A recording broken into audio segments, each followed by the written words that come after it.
Mig? Her ser vi søn Jakob Tejl Hansen, og så er det Annette Arnie Black, undskyld, vores engelske venbil, som er slået afsted. Det er jo helt tosset, hvor meget blik der er røget her. Det er jo helt tosset. Hvad fanden i helvede laver I, mand?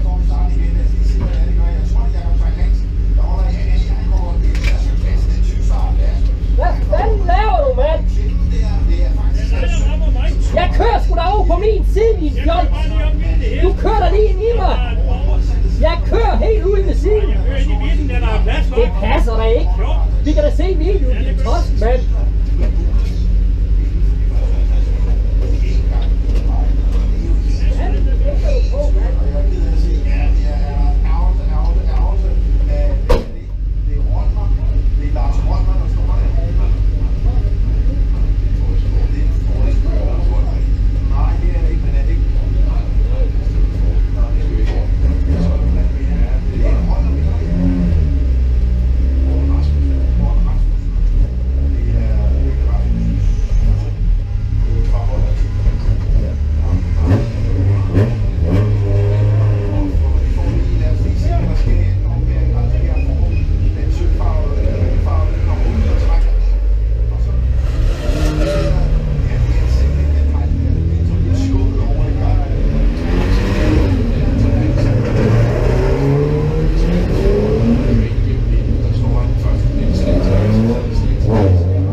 Let's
go.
græde over Jan Heiselbergs flotte BMW, men også Teil Hansen har fået et ordentligt en på kassen med nummer 62, den gamle Teil Hansen, som simpelthen var så ivrig efter at komme udenom sin søn på førstepladsen af han.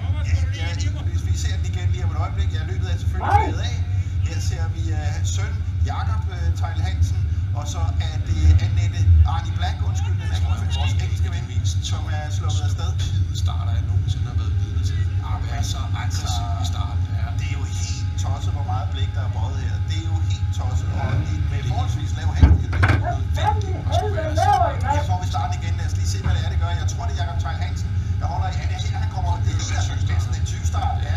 Og han kommer ud, og han kommer i klemmen der. Det er faktisk hans søn, som skubber ham ind i højre side. Og så er det Heiselberg, der kommer over i modsatte side og skubber til en af skruerne, der skubber til en af de andre af skruerne. Og de holder altså 1, 2, 3, 4, 5, 6 biler med buler i inden for de første 50 meter. De er ikke engang begyndt at dreje. Det er jo helt skørt. Helt skørt, og jeg er ked af at sige, ja, her er der ærgelse. Hvem er det? Det er Rønner. Det er Lars Rønner, der står der. Det er en Ford-skørt, Lars Rønner. Nej, det er det ikke, men er det ikke? Nej, det er udfor. Nå, det er udfor. Nu skal jeg så blande mere. Det er en højere bil, ikke? Morten Rasmussen, undskyld. Det er Bengt Rasmussens søn fra højre team. Meget ærgerligt, det er rigtig mange ofre. Vi får lige, lad os lige se, hvad der sker i anden ombæring. Altså her får vi den sølvfarvede, eller guldfarvede, der kommer ud og trækker ind. Og så, ja, det er simpelthen Jan Heiselbergs bil, som bliver skubbet over i de andre biler. Måske det er Teil Hansen. Der står han først et lidt slag til en side, så et slag til den side.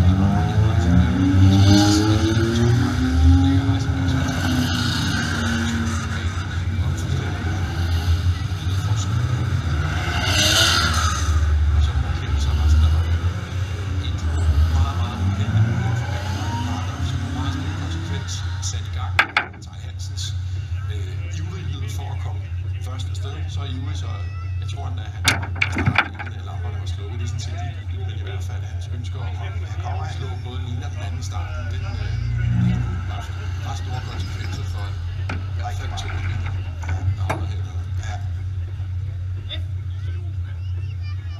Ja, og bedst som vi sad der og talte om, hvordan vi var overbevist om, hvordan Jan Heiselberg ville passe på sin flotte orange Jägermeister BMW, så er det ham, det går aller værst ud over. Simpelthen. Det ser vi også af trods alt Teil Hansens Escort har også fået en lille skram. Noget særligt i forhold til det er nogle af de andre. Vi har Morten Alstrup klar nede i pinden. Har du noget nyt om uheldet her, Morten? Jeg står her med Teil Hansen, og Teil Hansen, hvordan oplever du starten her i 76-klassen?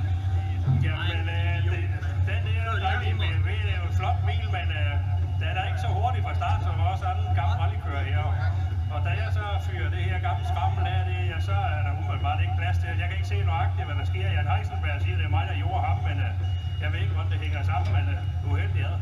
Hvor store er skaderne på din bil?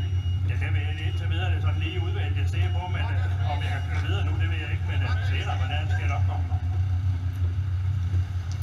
Og så vil jeg godt invitere Teil Hansen herop, så han lige kan se, hvad der bliver skete. Fordi det kan godt være, at han siger, at han er ældre rallykører hurtigt, men når man 20 starter, så kommer man jo også først ud af startblokken.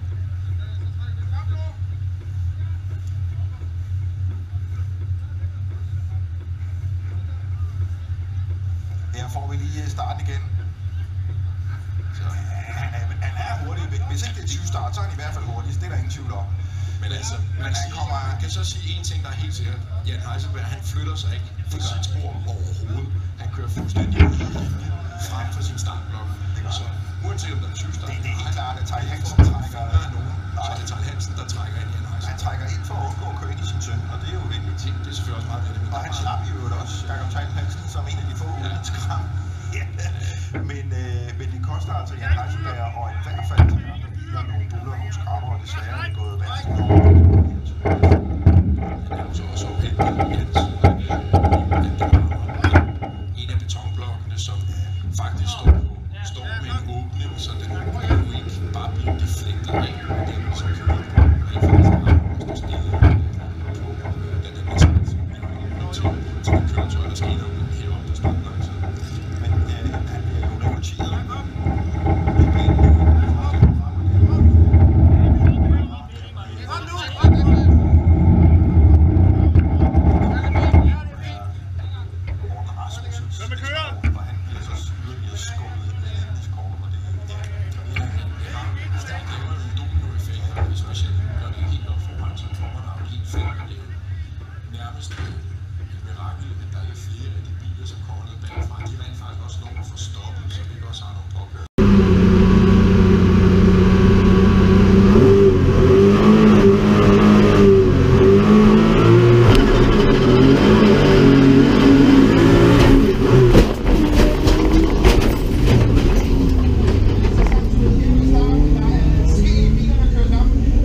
fjol.